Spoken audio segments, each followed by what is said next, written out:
What's happening now is the people who control this new communications infrastructure, this infrastructure of addictive screens that's destroying society. These are some of the richest, well, these are the richest and most powerful people on earth. They want us all to have an addictive personal entertainment device, and they've succeeded in doing it. And everyone's going to have one. And that genie is never going to go back in the bottle. And no government is powerful enough to rein them in. And their entire business model rests on having you addicted to your screen so that you can scroll and look at adverts, which make them money. And the more you scroll, the more information they have about you. They sell you better adverts. You see more adverts. They don't care what happens to the rest of your life. We know that screens are really eating away at a lot of what we've considered the point of human life. Relationships are declining.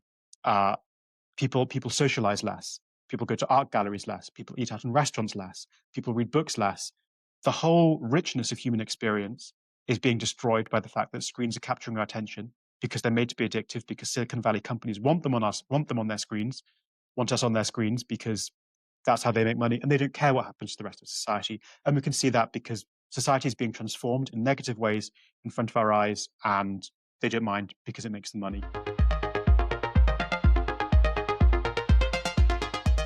James Marriott is a writer at The Times and the author of an unputdownable Substack called Cultural Capital. James, welcome to the show. Thanks very much for having me. A couple of months ago, you published a piece with the title The Dawn of the Post-Literate Society and the End of Civilization on your Substack. That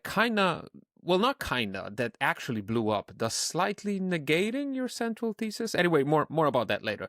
The article really makes for an excellent, if extremely uncomfortable read. And even though I kind of didn't want to, I find myself nodding along pretty much the entire time. Definitely an obligatory read for anyone out there that still reads, which, as it turns out in your article, is almost nobody here in the Lord's year of 2025, a fact that you allege has many disastrous consequences, not just for us as individuals, but for our societies and democracy itself as well. But let's go back in time just a little bit, because I think it would be useful to provide some context here. You do that in the article as well, actually. Now, obviously, we take it totally for granted now, but reading wasn't always a thing. So when did it start in earnest? And I'm not talking about some, sassy scribe of the pharaoh handling one of Egypt's 4 available papyruses 5,000 years ago. I'm talking about us, the poor masses. When did we start to read? Yeah, it's a good question, and this is where my essay begins, basically. So the first pivotal moment is obviously the invention of the printing press at the beginning of the 15th century. The fact being able to print books rather than have to read books that have been laboriously written out by hand by scribes begins to change. You can access them, but for the first couple of hundred years of printing, reading is still an elite activity. Even printed books are extremely expensive. Education is not that widespread. You have to be pretty rich to have been educated enough to read them. And my argument, and this is, and this is pretty conventional view among historians of this kind of stuff, is that reading really exploded in the 18th century. There's a phenomenon called the reading revolution, which historians refer to, which refers to this kind of critical juncture that was reached in the middle of the 18th century, where 2 factors collided. The expansion of education, more and more people were learning how to read at school, in some instances teaching themselves how to read, and the beginning of a huge explosion of cheap books. People could begin to afford books. There were other bits of social infrastructure that mattered for this too. The expansion of reading clubs, lending libraries, you get the periodical press beginning. So in the middle of the 18th century, suddenly, this is basically the first time in history, ordinary people have access to knowledge. And we live in such a kind of knowledge-rich society now. I think it's really important to remember how stark this was. If you're an illiterate peasant living in rural France in the 17th century, your information environment is extremely restricted compared to what we know now and compared to what it would have been 100 years after that point. You know so little about the world. You're relying on gossip, rumor, oral traditions handed down from your ancestors. This moment when suddenly people can open a newspaper or open a book and read about what's happening at court, what the king did, sometimes allegedly what the king did, that this isn't always perfect information. That's a totally transformative moment in human history. And I think it has really kind of profound consequences for yeah, the rest of history as we know it. It's a real foundational moment in the modern world. And sometimes you don't even have to go back that far. My wife's grandmother was Korean, and she lived a very long and fruitful life, but she was illiterate until her 60s because she just had to start working at a very, very young age. Apparently not all that uncommon at that time and place. So yeah, it puts it into perspective quite a bit, doesn't it? Yeah, and Um, especially for women, I think right, of in, course. in kind of traditional societies, even until recently, it's been quite hard for them to be educated, and still is in many places. Okay, so what happened when people started to read en masse? What effect did that have on society? I mean, it had all kinds of effects, and it really can't be underestimated how important this moment in history was to go from a world that was just so information poor to one that was really quite rapidly becoming quite information dense. Uh, I guess the most consequential effect of the spread of reading was political. Um, and the transformation of political culture was such an important part of the spread of reading. There's a distinction that historians of that period sometimes make between the age of the representational culture and the age of the public sphere. In the 17th century, in the age of absolutism, power had been disseminated in the population and imposed on the population through what's sometimes called the culture of representation. So if you're Louis XIV, you display your wealth and your power through extraordinary buildings like Versailles, through um, parades, through statues, through paintings, through firework displays, through ballets, through operas. And the culture of the European Ancien regime and the absolutist monarchs at the top of it was an intensely visual one. Power was expressed visually and imposed on the population visually. There's a passage, I think, in Louis XIV's memoirs where he says, most common people aren't capable of seeing to the bottom of things. They can only see the outside. And the outside is what you have to impress them with. And that culture of European power in the 17th century is still amazingly rich to us to look back on. The just amazing paintings and statues, the golden clocks, this whole apparatus of, I guess, what we would now almost call propaganda, that was supposed to be the visual um, message of the regime.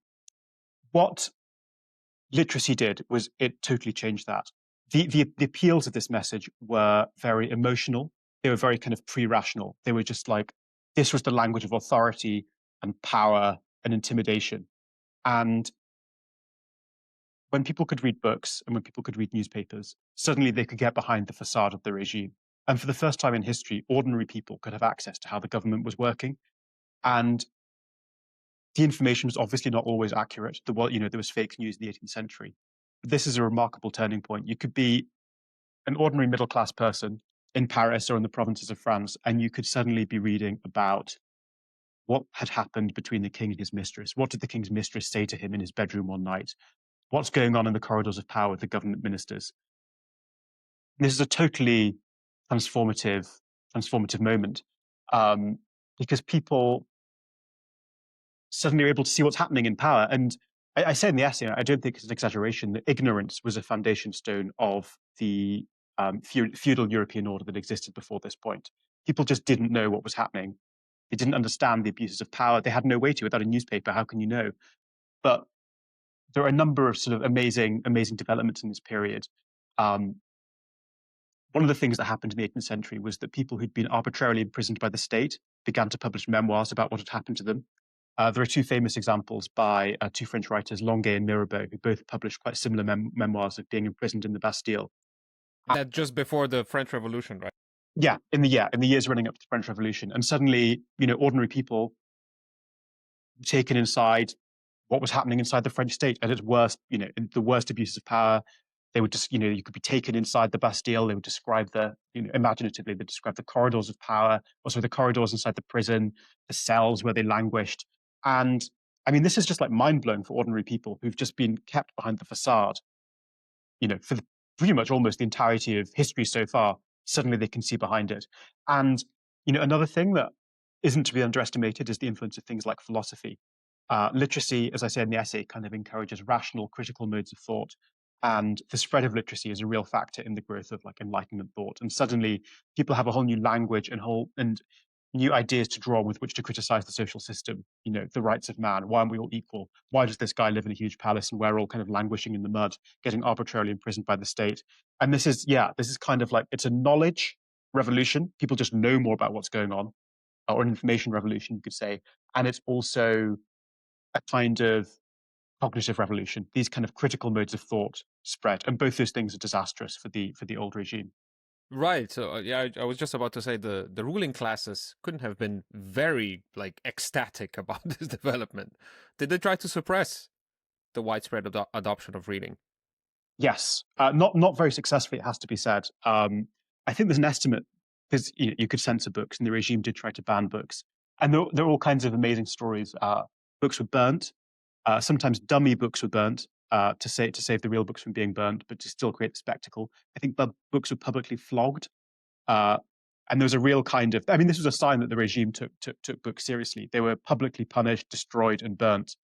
Um, this wasn't always super effective. I read somewhere once that there's, according to one estimate, about half of books published in France in the middle of the end of the 18th century were actually being published. Sorry, the books written and read in France were actually being published outside France, because you could go to Holland and have your subversive, anti-government polemic / atheistic pamphlet printed out there. And yeah, I mean, the regime, I think, found it very hard to control. And this sort of flood of stuff was just incredibly undermining of the ideology of the regime, the authority of the regime, of the regime's control of power, of its secrets. All this kind of stuff was just eaten away by print. Yeah, the regime is telling you, hey, everything's going top notch. We're doing amazing. And you read that Marie And you've got a Antoinette has like pamphlet. Yeah, exactly. yeah, Marie Antoinette has a necklace that's worth like half of the entire country. And anyway, in the article, you also write, more importantly, print changed how people thought. Could you elaborate a little bit? Yes. I mean, this is a slightly more complicated point to make, but um, there's a lot of interesting work that was done by media theorists in I guess, the sort of 60s and 70s, inspired by the rise of radio and the rise of television. People like Marshall McLuhan, Walter Ong, um, Eric Havelock began to look into the ways that knowledge and information is structured differently in by the written word as opposed to when it's spoken or presented to you visually. And the consensus among these media theorists, which I think is a very convincing one, is that print is an inherently more rational means of communication, uh, and it enables us to have more complex and um, more reasonable ideas about the world. So for instance, one way to think about it, there's a good analogy in Neil Postman where he says, this is a great book, Amusing Ourselves to Death, a really prophetic book about the screen age. And he's got a great analogy where he says, imagine a culture that has to communicate entirely through the medium of smoke signals. They're deeply limited as to what they can communicate. You can't really do philosophy in smoke signals. You can't really communicate like long works of history in the form of smoke signals. And I guess this is that Marshall McLuhan phrase, the medium is the message.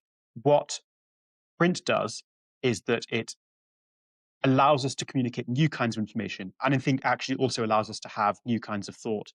The analogy I use in my essays, if you imagine someone trying to write a long and complex work of philosophy, say Immanuel Kant's Critique of Pure Reason, an unbelievably complicated book, an incredibly dense one, and you couldn't just speak that book. Immanuel Kant couldn't just, get out of bed one morning and just start speaking for 700 pages and just verbally pronounce the Critique of Pure Reason into the world. Our brains aren't formed to do that. People would not be able to listen to it. We can't achieve that complexity of thought verbally.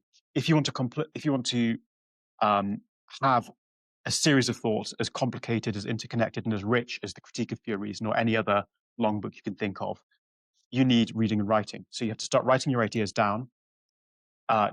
You can revise them, you can look back at them, you can reread them, you can meditate on them, you can cross them out, you can rewrite them, you can add to them, you can go away, you can write something else, you can add them together. So what writing does is it pins thought down, and it makes it fixed and visible, concrete in the world, which means we can analyze it and critique it and develop it. And there's a kind of theory. I mean, this is the theory of this great classicist Eric Havelock, is that the spread of literacy in ancient Greece precipitates the birth of philosophy. The arrival of writing suddenly means that we have access to these kinds of thoughts that we just couldn't have before. You can't have the critique of pure reason in oral culture because the tools to achieve that level of cognitive or intellectual complexity just aren't there. So when print spreads in a culture and when text and writing spreads in a culture, suddenly you've expanded the range of thoughts that people can have. And you've also, I guess the secondary point, I don't know if you want to come on to this, is that I think the other important argument about what writing does is that it kind of cools and rationalizes discourse. But that might be something you want to come on to in a bit. I don't know if you've got a question about that. It would be funny if somebody, after listening to this conversation, would like record the audiobook of Kant's Critique of Reason, all 900 pages, and then people would just start buying it like hotcakes and listening to the whole thing. But that's still not the same because they wouldn't just like speak it out of their head. They would record what's already written. Yes, and also it's important to say that the reading part of that reading and writing process is just as important. So just as it's impossible to speak the critique of pure reason out of your head, if you want to understand it, you really have to have it in a book in front of you, so that you can. Yeah. I mean, whenever you read a complex book, Yeah, the don't dense tell me about book it. is It's full of just not fair. ideas. You're rereading, you're going backwards and forwards, you're checking, you're kind of thinking about something until it goes in, then you're kind of moving forward, and then maybe you're flipping back a page to check the logical connections. Yeah. So it's not only the creation of complex thought depends on text and print, the reception of it depends on that as well. Like you have to be able to have often with the most kind of complex forms of information, just have to have it fixed in front of you on the page if you want to understand it properly. Which is why I just think, yeah, I'm sort of, I think audiobooks are useful up to a point, but I think if you really want to get to know a topic, you have to have like a printed book in front of you. I just don't think it works any other way. Yeah, unfortunately though, the story of the reading revolution that you just outlined has a sequel, a much less happy one, and it's unfolding now. And you've got some pretty grim stats to back it up. Yeah, I do. So the case in my essay is that we had a reading revolution in the 18th century, and it's now being answered by a kind of counter-revolution.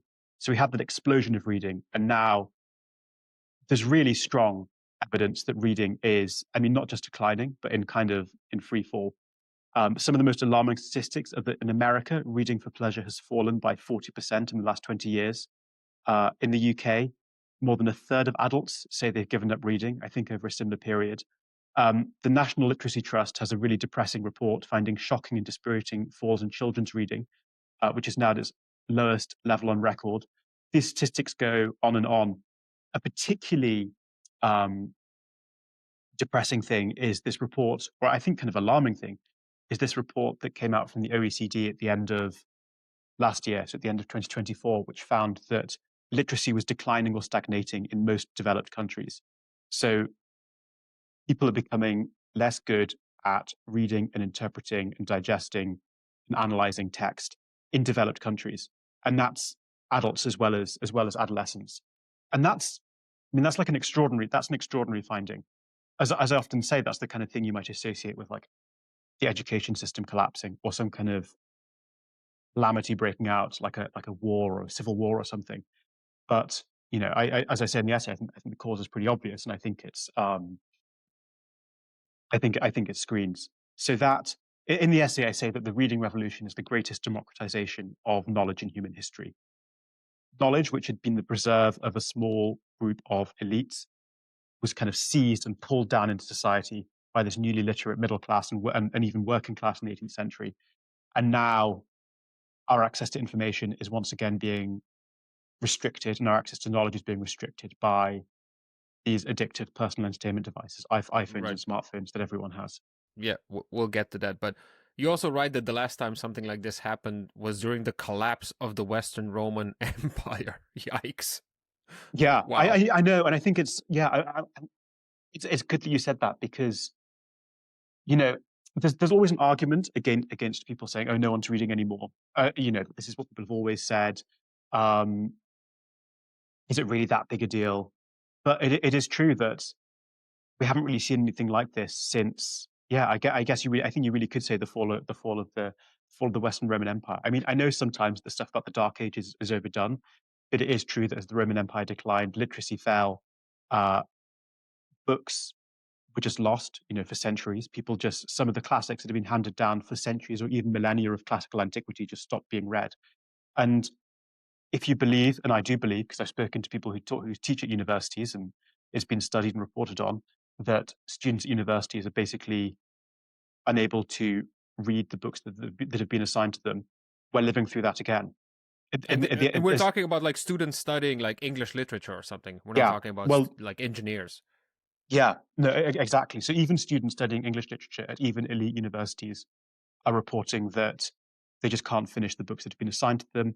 Often their teachers aren't even assigning them books. They're getting extracts, they're watching videos because they're just not capable of absorbing that information. I spoke to a guy who was teaching at Oxbridge who thought there had been a collapse in literacy among his students. There was a real severe falling off among his students. There was a study a few years ago of American university students which found that they couldn't, these were English literature students at American universities, which found they couldn't make their way through the first paragraph of Charles Dickens' novel Bleak House. You'd think being able to read Charles Dickens is a pretty basic criterion for studying English literature. And, as I think I observed in the essay or elsewhere, Charles Dickens was once read by children for fun. There's a George Orwell piece in his collected journalism where he's writing about a report into literacy among children. And the report finds that among the reading material of this is a study of the reading material of poor children. They're reading like Gulliver's Travels and Charles Dickens and books that now strike us as like unapproachable classics. That was only 70 or 80 years ago. And that is a massive transformation for our civilization to go through. And what's happening is that books that have been passed on from generation to generation over centuries can no longer be passed on. We just can't pass on Charles Dickens to the next generation because, not all of them, but like increasingly, fewer and fewer and fewer of them are able to actually read that book. And things like Shakespeare, that is a kind of cultural artifact that has been passed on for centuries. And I think we're hitting the end of the line. We're not going to be able to pass those things on anymore. And that chain of cultural transmission is breaking down in front of our eyes at universities. And yeah, it is analogous to what happened as the Western Roman Empire collapsed. Classics that have been passed on through antiquity for centuries or millennia stopped being passed on. And that's happening to us now in front of our eyes. Yeah, when you were explaining about like kids reading Charles Dickens for fun in the past, got me thinking about like old chat shows from like the 60s and the 70s, like the Dick Cavett show or something. Everybody was so articulated, from like entertainers to philosophers to authors to politicians. Yeah, and also like politician debates, campaign debates used to be like very, very eloquent, no? And now you Yeah, have a guy in the White House who says, "I have the best words," and it's easy to pick on Trump, but it it does illustrate something, doesn't it? Right? it's a That really this, good point. yeah. This guy Neil Postman who wrote "Amusing Ourselves to Death." Uh, have you read it? Am I? No, I haven't. It's really good. I really Okay, recommend it to you and to everyone. all right. Uh, has a great phrase. He talks about the phenomenon of printed orality, which describes the way that in a society which is immersed in the culture of print, as our society was until quite recently, people not only read a lot of books and wrote a lot more than we do. When they spoke, they sounded like books. So if you read a 19th century novel, the characters speak in these amazingly fluent, articulate, multi-clausal sentences that roll on for line after line after line. And this looks unrealistic to us from the perspective of the 21st century. But what Neil Postman says is that people at this time in history were so immersed in books and the rational, logically sequential thought that's fostered by print. They spoke much more like books. And that's the phenomenon you talk about Right. with those old TV shows. I mean, the kind of crazy thing is that in Amusing Ourselves to Death, Neil Postman is analyzing some of the television shows that were being broadcast in the 1980s and saying this stuff is terrible. Like these people are inarticulate. They're not discussing the issues seriously. This is a catastrophe. This shows what television does to our public discourse, and it's totally degraded it. And this is so cheap. And compared to the level of discourse that you get in a book or a newspaper, this is just a disaster. You go back onto YouTube and you can watch the exact debates that Neil Postman talks about, and this seems like the most high level intellectual discussion to us. compared to the level of discourse that we They have thought that was the nowadays. bottom of the barrel. Well, they had Yeah, he another was thing like coming. horrified at what had happened, and we look back and we're like, oh wow, those guys seem so smart. Yeah. And you know, sorry, go on. No, yeah. Remember when Um, Dick Cavett was the lowest form of entertainment? yeah, he mentions this. I was watching it actually out of curiosity. He mentions this specific debate about the dangers of nuclear war, and it's like it's people, you know, it's proper intellectuals. It's people like Carl Sagan, William F. Buckley. They all call each other Mr. Buckley and Mr. Sagan, and it's incredibly respectful. And they have statistics at their fingertips, and they're like serious people who've read philosophy. And Neil Postman is like, "This is a disaster. This is so shallow." And then you click over to like, there's a YouTube show. I think it's called Surrounded, where you get like one guy surround. It's like the absolute nadir. It's Neil Postman would just be spinning in his grave if you could see this. The episodes are all called things like one conservative versus 20 Ah, liberals, yeah, or I've seen like, that Jubilee. yeah, Yeah. yes, yeah. And that's just like, I mean, whether that even qualifies as a debate is, I think, profoundly questionable. It's just shouting and all the kinds of emotional, pointless attempts to, you know, an argument that have nothing to do with reason and rationality. And yeah, you just look at that and you think, I don't know. I certainly think, how can you have a society in which this is the way we're discussing important ideas and policy and stuff that really matters? This is an experiment that we've never done before. We haven't tried to run a society in which most of the people acquire their information about the world and plug into arguments about how the world works. And we live in an unbelievably complex world. The world has never been more complex, but we've never done it where we're just doing that through people screaming at each other for 2 minutes on Surrounded, or, you know, people singing songs on TikTok or whatever. This is like, this is a crazy experiment that we're going through right now. Yeah, it makes sense that what we're putting in structures our internal world, right?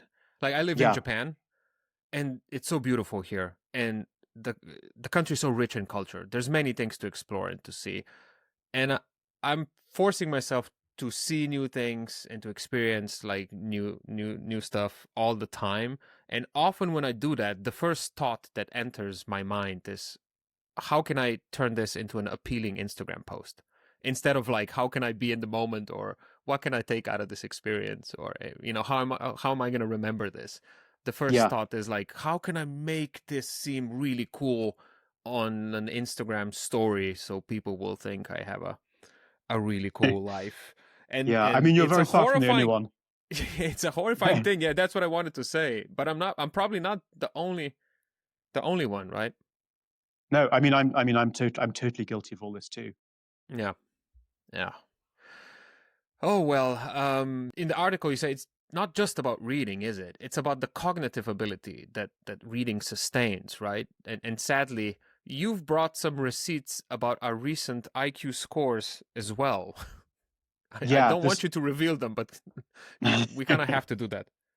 yeah, no, there's been some really interesting work on this too.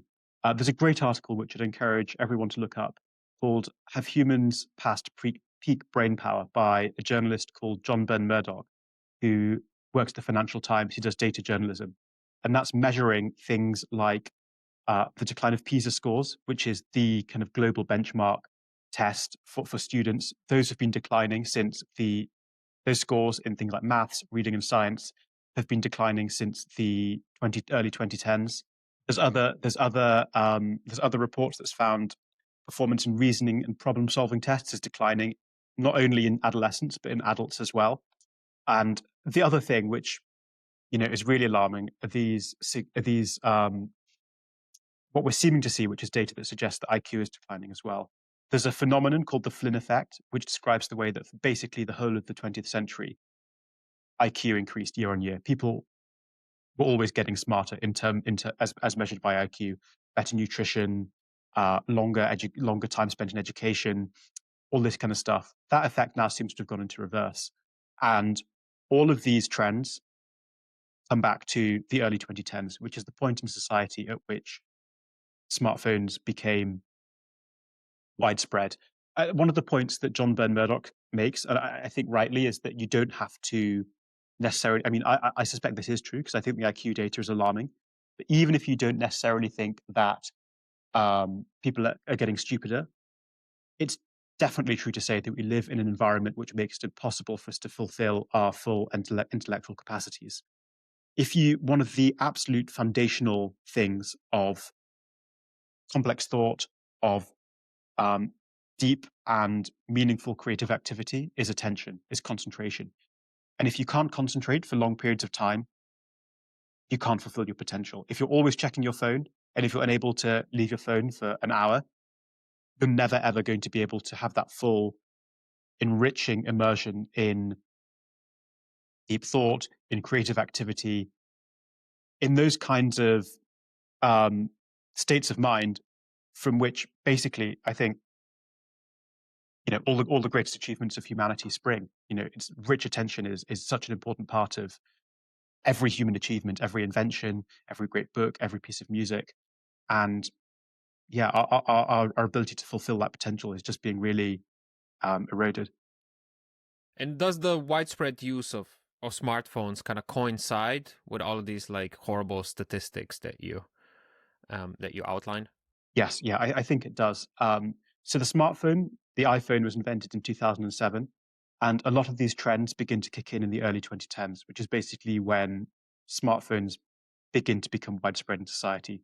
It's probably about that time that I first got a smartphone, maybe sometime around 2012, 2013. And as soon as we have these ubiquitously distracting devices that stop us reading, that stop us concentrating, that feed us an increasingly inane diet of, what is basically incorrectly called slop, scores of intelligence, attention, reasoning skills just begin to decline. It used to be, I think this used to be more controversial to say. And when I first started writing about this, I used to get pushback, people saying, is it to do with the different ways that reading is taught in the schools? Is it to do with, a switch from phonics to other reading systems in schools? I think it's now pretty much accepted that it's obviously phones. We've not really seen this before. The effect across virtually every country, this is happening, and it's just remarkable. It's, I think, pretty much unprecedented in our civilization. We've just never been down this road before, where we all have access, and I mean, having a smartphone is becoming virtually compulsory in society, to these addictive entertainment devices that are making us stupider. I think it's just such a sinister and frightening moment for our civilization. And we really have to wake up to how serious this is. On the new media we're consuming now, like on YouTube, on Instagram Reels, TikToks, what have you, people are obviously much less articulate, as we discussed before, than they would be if they were writing an essay. Their arguments are also clearly much worse, and yet they seem more convincing, more impactful somehow. Why do you think that is? It's such a good point. And this is actually, I mean, I think this is almost one of the key points about the differences between what's called oral societies that communicate mainly through conversation and speech, and literate societies, which is the society we lived in probably until 5 or 10 years ago, in which discourse and public conversation and communication is structured by print and people communicating in text. So the point that Walter Ong, this great media theorist, a brilliant book called Orality and Literacy, which I highly recommend, the point that he makes in this book is that if you're communicating to someone face to face or in person, and I guess this also obviously goes for if you're communicating with someone over a screen on TikTok, via YouTube, and you want to persuade them of a point, say you want to tell them that vaccines cause cancer, or that the moon landings never happened, or the earth is flat. If you want to persuade someone of this kind of zany point, there is a whole array of persuasive techniques available to you. So you can make your argument kind of logically or rationally. But if you're talking to someone in person and you want to impress them with a point, you can shout at them, you can cry, you could, if you're a charming person, you could be very charming and you could be kind of funny and witty about it. You could persuade them with a display of your social status. Human beings are very conscious and tuned into status displays. So if you're an impressive person, you're really tall, you're really respected, you're really good looking, you can use those things to your advantage to persuade someone of a point. And we know this happens because we see this happen in conversations all the time. People will agree with like the most charming or good looking person or the most charismatic person, even if what they're saying is nonsense. I think everybody's seen that. What this means is that communication in oral cultures, so cultures before the arrival of print, is much less rational, because if you want to persuade someone of something, you've got all kinds of emotional and non-rational techniques with which to persuade them. What print does, and anybody who's ever tried to write anything persuasive in print, I do it every week, an opinion columnist, is it strips all those extra rational persuasive techniques away from you. And I'm very much not saying that print is like a perfect medium of communication, that it's perfectly logical, that it's perfectly rational, but it is much more rational than speech. And you know this if you've tried to write. If you're trying to persuade someone in print, you can't shout at them, you can't cry at them, you can't charm them. All you can do is like fit one sentence after another, sentence after sentence after sentence after sentence. And it's very hard to do. And if your argument doesn't logically add up in print, you're very exposed. And it's very obvious to readers, and people can see the logical breaks in your argument. They can see where you've skipped over a point. They can see where there should be more evidence. I write an opinion column every week, and I am so aware of this because I get told by readers when I've missed stuff. None of that applies in conversation. None of that applies in a TikTok video. And you can directly see the difference if you, for instance, take like a Joe Rogan monologue or a Candace Owens monologue and you write it down and print it off onto a piece of paper and try to read it. It makes no sense at all. It's full of like logical discontinuities. It's full of random assertions that are never evidenced. It's full of ideas that just arrive out of nowhere and then disappear. It's totally illogical. And if you tried to print that stuff in a newspaper every day, you'd go bankrupt because people would say, what on earth is this? This makes no sense at all. This is totally unreasonable. Why am I paying for this? When this kind of information, this very poor quality, very illogical information is communicated via screens, we're much more persuaded by it because people can be really charming with it and they can be funny. And like Joe Rogan is a charming guy, but he says a lot of nonsense. And if we lived in a world in which YouTube and podcasts didn't exist, he wouldn't have a career because the stuff that he says and the way that he structures his information, it wouldn't pass muster in print. Yeah. And the ultimate test of this is anybody who, it's much, much harder to bluff your way through a topic writing an essay about it than it is in conversation. You can get by in anything in a conversation, roughly saying kind of plausible sounding shit and just sort of moving on. You can't do it in an essay. Print is just so much more demanding. And a culture which is structured by newspapers and magazines, every single person contributing to discourse is held to this minimum standard of rationality. I'm not saying it's super high. I'm not saying every newspaper is like the most logical thing in the world. They're definitely not. But there is like a minimum standard of rationality in our culture. And when you move from this literate culture that we've had for hundreds of years to this post-literate or kind of oral culture again, that is out the window, and the quality of our discourse has just fallen off a cliff. And this is just so dangerous for our society. Yeah, this is going to be a bit counterproductive for me, but podcasts are a bit of a scourge here, aren't they? You mentioned Joe Rogan. You can see what you were describing in action there, because he's going to host some amazing archaeologist from Yale one day, and then on the next show he's going to host some conspiracy theorist Graham Hancock or somebody. Yeah. And it's like the last Graham Hancock is gonna completely wipe his mind off, like completely delete everything that he knows through conversation from the previous guy who was an actual archaeologist. And you see that like he had like thousands of episodes yet, but you can say that Joe Rogan is much more knowledgeable or articulate now after all of these like episodes that he did with actually smart people. It's really true. And you can see that sometimes someone like Joe Rogan or another kind of podcaster will have two people on. One of them will be an expert, one of them will be a nut job, and they'll debate. And the nut job will be more convincing because it's not a format that rewards the most logical and the most evidenced person. It's a format that rewards often the most charismatic or the most fluent person. And those things don't map onto whether your idea is better or not at all. I read somewhere that apparently a lot of the big tech CEOs, people making a handsome profit on making us hooked on these horrific algos, are sending their own kids to schools with strict zero screens policy. Yeah, I've read the same thing. Is it the Waldorf school in Silicon Valley where people send their kids? Yeah. And yeah, I mean, it speaks volumes because these people are creating devices that they would like us to think are tools for intelligence and, become enlightenment. They're called, all these devices are smart devices or intelligent devices. The people who make them, or I think many of the people who make them, know that they're not. They basically make you stupid. They're meant to make you stupid because it's in the business interest of most Silicon Valley companies to make you stupid, and therefore they don't want their kids anywhere near them. I think Steve Jobs is the famous example, who wouldn't let his kids have iPhones And you can see why, because if you want your kid to be a successful and intelligent person in the world, you don't want them rotting their brain on an iPad for the duration of their childhood. You want them doing enriching, intellectually stimulating things in the real world. And one of the things that's already emerging, and I think is really dangerous, is we spend a lot of time talking about economic equality, but we're going to see, and we are beginning to see, the emergence of intellectual inequality. There's going to be a real divide between rich middle class people who have the knowledge and the resources and the time to keep their kids off screens and to get their kids reading books and doing constructive play, and poorer people who maybe are not so well informed about the problem or simply just don't have the money or the time because they're working two jobs, who for ease and because it's the only way of getting affordable childcare will stick their kids on an iPad, and those kids will rot their brains their entire childhoods. And there is going to be a gulf opening up between the powerful knowledge hoarders and the rest of us who just don't have the means to live without technology.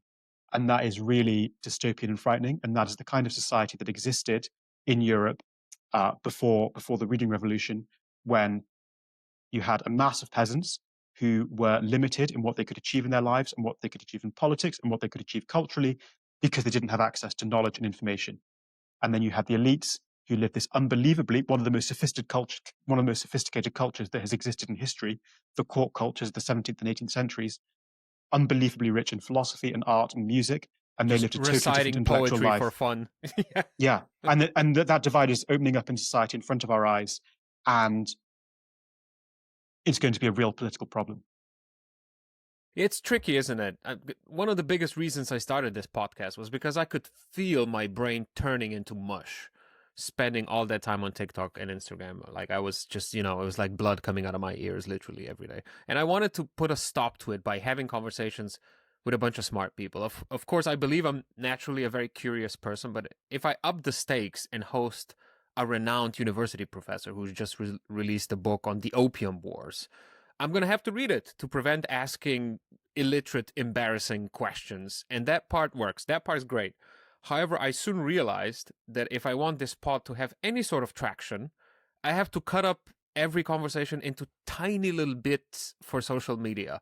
And then I have to upload and post and write descriptions for these. And all of that takes up a lot of time spent online again. So in the end, I've come full circle in the worst possible way. It just seems unavoidable, to be honest.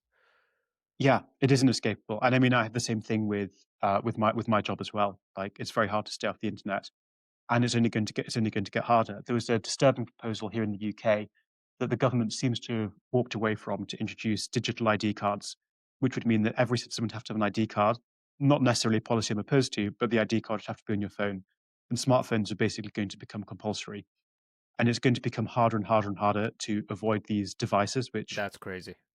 we know are dangerous for our minds. I mean, we've got used to it far too quickly. If you said 20 years ago, if you said 30 years ago, it's going to be virtually mandatory for every citizen of society to have an addictive entertainment device that is going to damage their mental health, damage their IQ, we would say that could never happen. That is a disaster for democracy. We must stop this. There must be legislation to stop it. It's crept up on us. I mean, as I always go on about, I managed to live without a smartphone. I've got a dumb phone, and it's just about doable. I'm lucky in my job as a writer. I'm not always like answering emails. I don't have to have apps on my phone for work. I've got a friend who has to use a smartphone to get into his office. He has to scan an app on his phone by the front door of his office to get into work.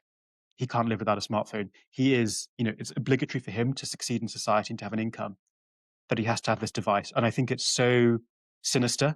And I worry that even as I say this now, people with smartphones will, think that I'm overstating it, but the statistics are there. Intelligence is declining, concentration is declining, mental health is declining. That's a whole other issue, and this is basically becoming compulsory, and it's really frightening. Yeah, I wanted to ask you. I mean, you're a journalist, which means you have to navigate this minefield of constant Trump tweets and social media and AI slop, even more than the rest of us. At least sometimes, I imagine you can't afford to just ignore it. And I know you have an X account. How do you deal with that? Yeah, it is difficult. So I have two laptops. I've got my work laptop and my kind of my personal laptop. I only have Twitter on my work laptop, and I've blocked my Twitter timeline, so I can't see my timeline. I can see my own profile page, and I can tweet, and I can see my notifications, and that's it. So it limits it that way. Obviously, not having a smartphone is helpful. And I just try to, as far as I can, keep all my digital devices out of my bedroom. So my bedroom, I'm just reading. It's not perfect, obviously. Like, a laptop in itself is not nearly as bad as a smartphone, but you can go down rabbit holes, like reading, like doom scrolling the news on a laptop. But I try to be very strict about it because I had an iPhone for ages and I saw what it was doing to my mind. And I grew up loving books. I grew up reading a lot. And I was suddenly aware that I wasn't reading nearly as much as I was. And I was like, is this what I want for my life? My entire ambition for myself when I was a kid and as a teenager was to be well read and to know a lot about the world. And I'm spending my time like scrolling Twitter on my phone. And I was just like, this is a disaster. This is not at all what I want to do with my life. I just have to walk away from this. Um, so I did. And I'd say if people are thinking about it, it's more durable than you think. When I first got rid of I wrote about this in the paper, and it was quite kind of funny because it was a bit difficult. When I first got rid of my smartphone, I just got a normal dumb, like a kind of a real dumb phone, like an old 90s style Nokia brick. And that was like, that's not a realistic way to navigate the proper world. I remember trying to go to my best friend was getting married, and I was trying to go to his wedding because I was meeting him at his house earlier before we went down to the venue where he was getting married. And I was like, oh, I don't have Google Maps. I actually can't make my way to his house. So I had to ring my girlfriend on my dumb phone. And she had to like go on Google Maps on her computer and explain to me how to get to his house. So I was like, this is not working. But there are good dumb phones. So this thing that I've got, the Chin F21 Pro, has maps, it has WhatsApp, and it has Spotify, and it does basically nothing else. And I think Wow, that's fantastic. highly recommended. Yeah, because And it's for example, basically, in Japan, I need Google Maps. I cannot like yeah, this city has 40 million people. The train system is insanely elaborate. Like I cannot live without Google Maps. So I was just wondering, how do you yeah. navigate So that? I really That's recommend helpful. that because I think it works basically as a tool. It like enhances your life. And where, the idea about the idea always sold about smartphones is, oh, it's just a tool. It's just to enhance your life. They're not. They're addictive entertainment devices. I think this is much closer to being a tool that you can use to navigate the world better, but it doesn't it's not trying to melt your mind. All right, what implications does this massive dying of print we're witnessing have on politics, do you reckon? Yeah, catastrophic implications, and we're seeing them in front of our eyes right now. Um, I mean, it touches on a lot of the things that we've spoken about. Our political discourse has just collapsed. The difference between a public realm in which people are discussing political and policy issues through long form text, in magazine articles, in journal articles, in books, and in newspapers, is utterly different to one in which people are discussing these issues through TikTok. I think TikTok is now the number one news source for people under the age of 18 or maybe even 25 in the UK and the US. So the mainstream media now is 30-second TikTok videos. It is impossible to express complex political ideas in the form of a TikTok video. TikTok videos are vulnerable to all those irrational forms of argument we were talking about, you know, charm, weeping, shouting, playing music. I mean, all this is familiar. All this is familiar from anyone who's ever looked at TikTok. And yeah, we live in an extremely complex civilization, and we're trying to run it with the intellectual apparatus of a pre-literate society. We're trying to run it through, I mean, worse, to be honest, because a pre-literate society, often Yeah, had this great oral traditional, tradition, like yeah, storytelling.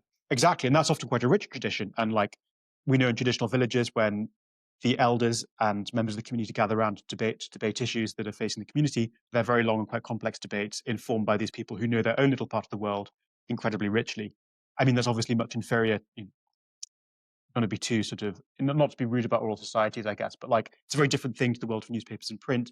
The world we're going to is a world in which people are just communicating through 20-second videos. And that is just an intellectual catastrophe unfolding in front of our eyes. And as we get older, a generation of people who've grown up entirely in this world of 30-second videos are going to run things. And eventually, the people who remember this world of print, who thought that to participate in politics and to understand politics and to vote, you had to read a newspaper and you had to have a reasonable understanding of how public affairs worked, are going to die away. And the entire world will be just left to people whose only understanding of politics has been the 20-second TikTok video. And I mean, to be honest, this is barely even a generational thing, because I think middle-aged people are increasingly and old people are increasingly just as dependent on this trivial visual world as young people are. And we can see the effects in front of our eyes. Why is Donald Trump president? Why is there a popular surge around the world? it's not only communications devices. You can't blame everything on screens. There are economic factors and things like inequality matter as well. But these are people who are, I mean, Donald Trump is preeminently a product of the screen culture. He dominated television, the last kind of great screen media system that dominated our society, and he's moved seamlessly into the world like TikTok and Twitter and Truth Social because he's extremely emotional, he's extremely visual, he's extremely angry. All these things that screens and short attention spans reward, he plugs into. And there are various studies that show that. I think there's a study of Romania that shows that the areas of the country with the highest levels of TikTok use were the areas that were most likely to vote for far right or populist candidates. Yeah, I believe you And wrote that TikTok is rocket fuel, especially for yes, far right parties. yes, that's not That's a my good phrase. phrase. Yeah, it's a phrase from a great essay that I again urge everyone to look up. TikTok is rocket fuel for populists by Ian Leslie in his blog The Ruffian. And yeah, he goes through it all and shows all the correlations between TikTok usage and voting for populist and far right parties. I mean, that's not to say that every populist party is like bad and all their ideas are bad, but it's a kind of politics that is much more skewed towards emotion, um, irrationality, like lack of complex reasoning. And I basically think, and one of the arguments in my essay is that I think democracy is a product of print culture. We've never had a modern democracy that's not been founded on a print culture, that's not been founded on this world in which everyone who can vote and all the citizens of a society have access to and regularly engage with like complex, long, long complex texts explaining how that society works and what's going on.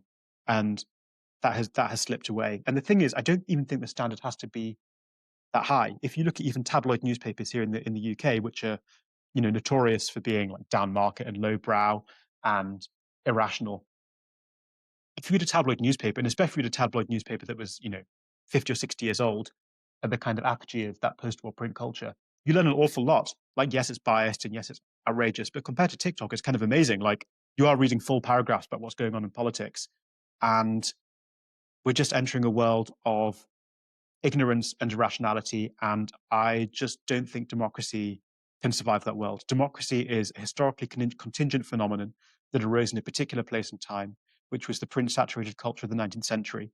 And just as we know that old European hierarchical feudal system depends on the culture of the image, and then died when the culture of the image died and was replaced by the culture of the text, democracy is dependent on the culture of the text.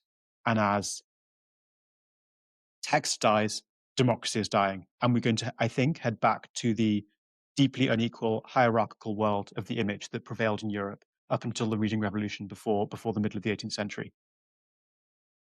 Yeah, here in Japan, the last elections were kind of shocking in a lot of ways. Most of all because a fringe far-right conspiracy party called Sansetto managed to break into the mainstream for the first time, primarily by instrumentalizing incidents of like individual tourists and foreigners who were misbehaving here to kind of enrage the public. And it worked. They did all of that, of course, on social media, almost exclusively on social media. Now, I'm the first one to say that some American shithead Twitch streamer hanging from a sakura cherry tree for views should be kicked out of the country ASAP. But however, I really don't think that's Japan's number one problem at the moment, or even a top Exactly. five problem.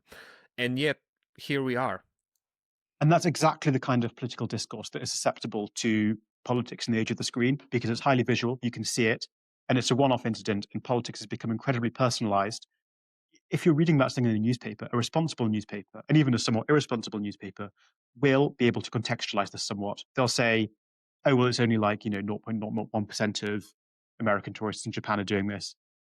But when all you're seeing is you're not seeing the statistics, you're not seeing the overall reality of the situation, you're just seeing this one provoking incident, very suited to the visual culture of the screen. If you can capture it on a phone, that completely distorts politics and it completely distorts political priorities. And yeah, and it's instructive that's happening in Japan because it's happening everywhere around the world. Is becoming a post-literate society, which you allege we're doing very convincingly, basically returning to like an oral pre-literate society of the past, like sort of doing a big circle? In some ways, I mean, there are loads of really interesting analogies and comparisons people have made between pre-literate and post-literate societies. It can be overdone. So when I say that we're becoming post-literate, I'm not saying that everyone's going to not know how to read. we do have an education system. People will learn how to read. The difference is between a society that is structured around written communication versus one that's structured around oral communication.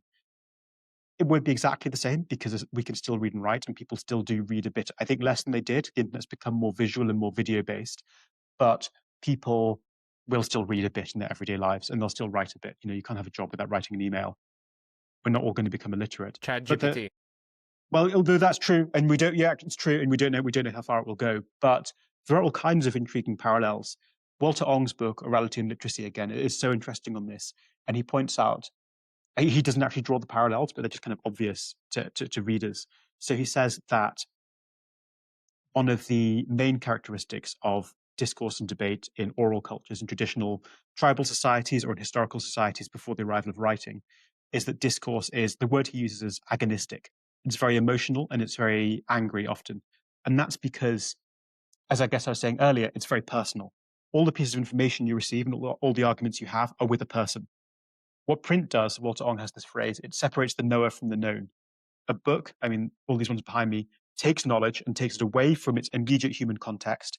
And every immediate human context is full of anger and emotion and like envy and lust and all these human feelings that complicate knowledge. And it removes it from that context and it depersonalizes it. And that allows us to have a much more kind of like, rational and reasonable society, as I was saying. But oral societies, everything is personalized. It's happening again on TikTok. If you're getting all your news from TikTok, everything that you know about politics in the world is coming from a particular person. And it's much more personalized and it's much more angry, as we were saying. And he has all these amazing sort of little details. Like he says that one of the characteristics of oral societies is that they deal in what he calls heavy characters. This is the kind of extremely exaggerated, larger than life, mythological kinds of characters that you get in Greek myth, for example. So you have Achilles who can run faster than any man on earth, or you have Ajax who's stronger than an ox. And in an oral culture, they really kind of, because you can't write anything down, you have to remember everything. So what sticks in your brain are these really larger than life, big characters. And it's kind of obvious. It kind of seems that we're returning to that now. Like, what is Donald Trump if not a heavy character? Larger than life, absurd looking, but he sticks in your memory. And there are all these kinds of intriguing parallels. But as you say, I think the most important one is that discourse is becoming, again, more emotional, which is one of the characteristics of a pre-literate society. The problem is, of course, like it's maybe fine to run a small village on those lines or a hunter-gatherer band out in the kind of desert or the plain or the steppe on those lines. To run the most complex technological civilization in the history of the planet through the medium of like most citizens understanding the world through 20-second TikTok videos is insanity and it's not going to work, in my view. Allow me to for a tiny bit of pushback at the end. Like, Yeah, of course. as someone who's approaching middle age now, I begin spending an inordinate amount of time thinking about the Roman Empire, of course, and the Second World War, which is also reflected in this podcast somewhat. Like Tony Soprano, he's always, I don't know if you've seen The Sopranos, but he's always like watching some weird World War II documentaries. Anyway, one of the biggest horrors of World War II is that Nazism and the idea of Holocaust manifested themselves in Germany, which was one of the most, if not the most, literate societies in the world during World War I and World War II. So it seems that sometimes being extremely literate doesn't shield you from falling prey to the worst kind of ideas. Exactly. And it's a good point, and it's important to make, because the argument of my essay, and my argument is not that literacy is a magical cure-all that like permanently banishes irrationality and hatred from society. It's not, and it would be mad to say that. For me, literacy is a necessary but not sufficient condition of democracy. So to run an effective democracy, there are probably a few things that you want to have in place. One of them would be a functioning economy. Obviously, what happened to Germany before the Second World War was the economy collapsed in the most dramatic, almost as dramatically as any economy has ever collapsed.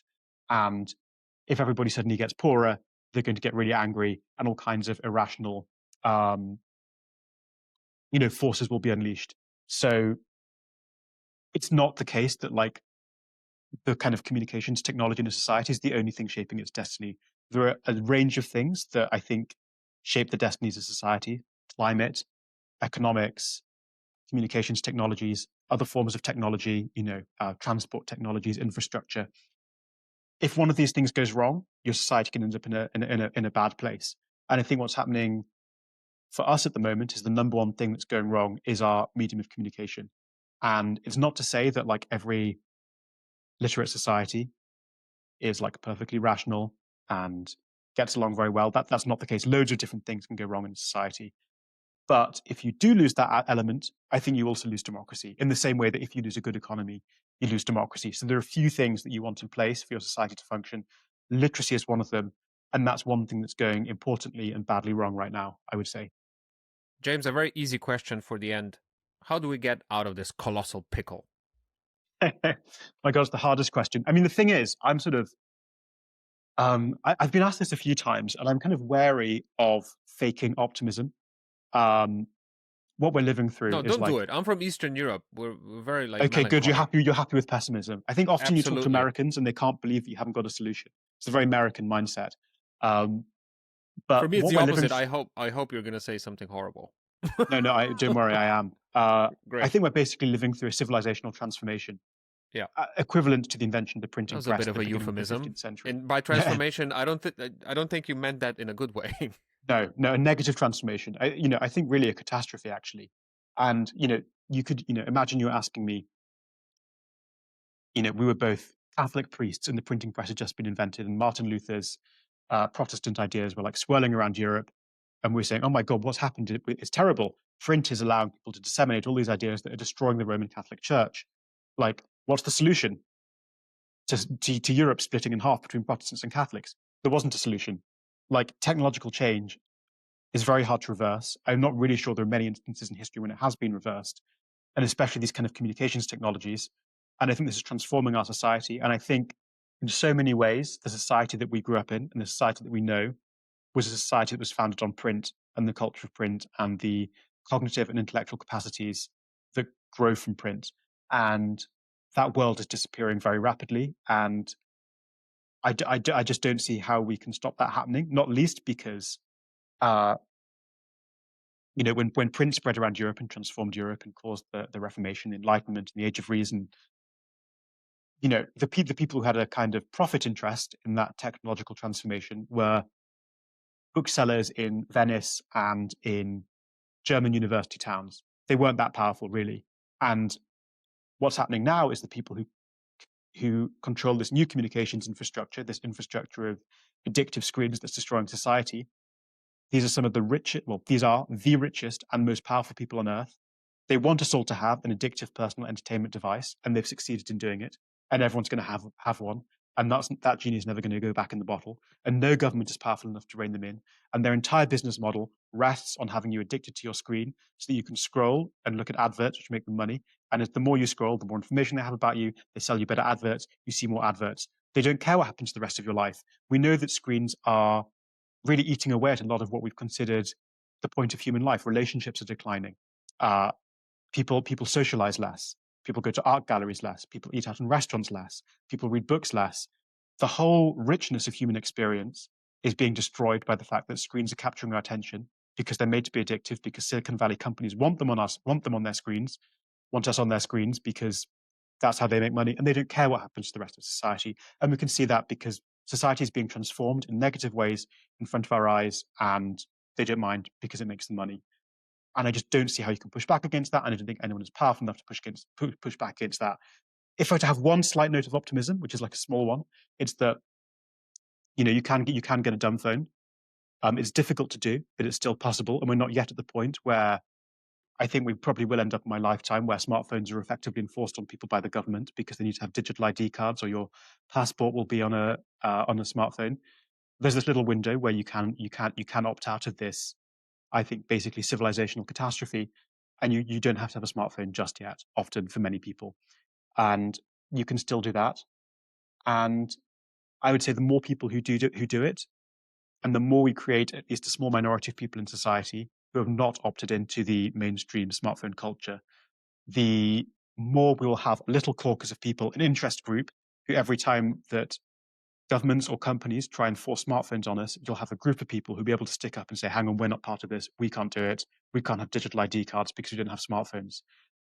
I don't think many people will be able to join me. I don't think many people will want to. But if some people do, you have a little group of people who can stand up for themselves. And for me, that's the only ray of light I can see, that if we can just get a little band of people together who can kind of put their shields up and, we can huddle together, we might have a better chance individually of escaping some of the worst parts of this stuff. I think that's the only plausible solution I can give.